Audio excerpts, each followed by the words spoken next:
Ito mga katoto, may ginawa akong pattern para mabilisan tayo mga pag-assemble ng ating casement o awning window. Ito yung ginagamit ko pagka nagre-rivet ako, nagre-rivet ng ating perimeter at ng ating panel. Itong ginagamit ko para sa perimeter at itong ginagamit ko para sa panel. So, SD section na divider to mga katoto. So, papakita ko sa inyo kung paano ko to ginagamit ng mabilisan.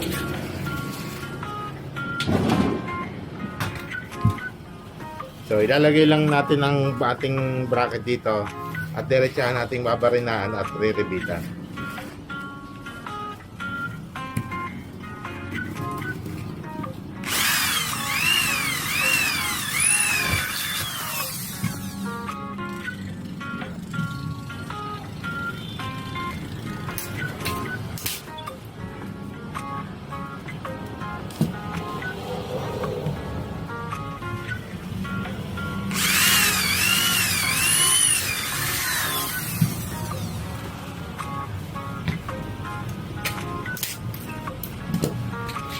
So, ito, okay na to mga katoto.